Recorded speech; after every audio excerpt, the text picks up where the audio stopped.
El documental se comenzó a hacer en el 2005. Hoy, después de 7 años, el movimiento bracero sigue igual. Lo que ellos piden precisamente no se ha cumplido hoy en día. Es muy difícil que se cumpla, pero cada año electoral, en este año que estamos a punto de tener elecciones para la presidencia de la República, todos los partidos enarbolan y toman los movimientos sociales como suyos y propios. El movimiento bracero no es la excepción. Es un movimiento que cada 6 años tiende a sonar más y más. Cada 6 años un expresidente o el presidente saliente toma la bandera de los braceros y la enarbola diciendo que se les ha pagado una deuda histórica a 5 millones de mexicanos, cosa que es totalmente falsa y no es cierta. Vicente Fox lo hizo en el último año de su gobierno.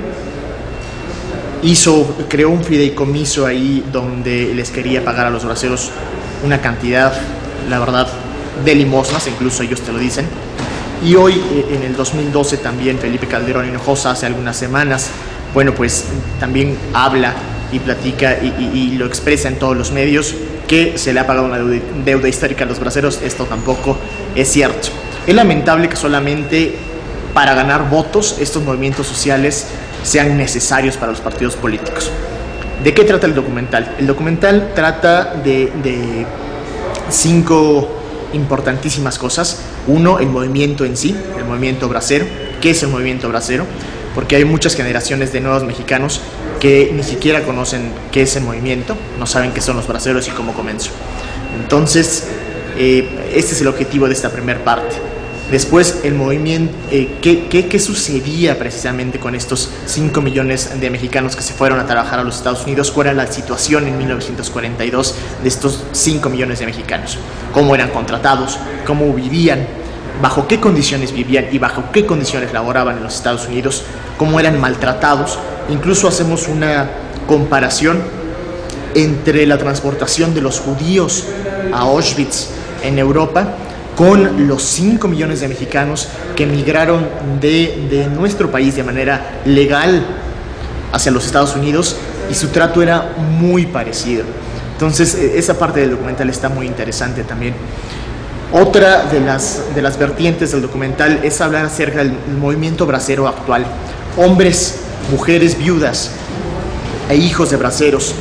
Estos hombres de 80, 90 años que hoy en día siguen exigiendo a su gobierno algo que por derecho les corresponde.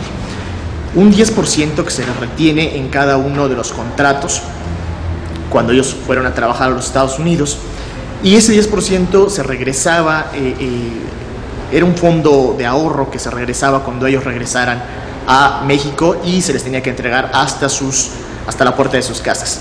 Este fondo de ahorro de 5 millones de mexicanos, estoy hablando, 5 millones de mexicanos que estuvieron trabajando y ponían toda su energía en un campo extranjero para alimentar a los soldados y a la población de los Estados Unidos mientras se encontraban en la Segunda Guerra Mundial. Este es 10% de cada uno de sus contratos, porque había gente que tenía 1, 2, hasta 10 contratos. Ese dinero desapareció, nunca llegó a México. ¿Ves la condición actual de esta gente campesina muy necesitada? Y ves que en verdad lo necesitan, en verdad necesitan ese dinero. Ellos piden este 10% más los intereses generados en los bancos, porque el dinero produce en los bancos. Pero es muy difícil que lo obtengan. Te digo, este documental comenzó en el 2005 con un proyecto de tesis de la Universidad de las Américas Puebla.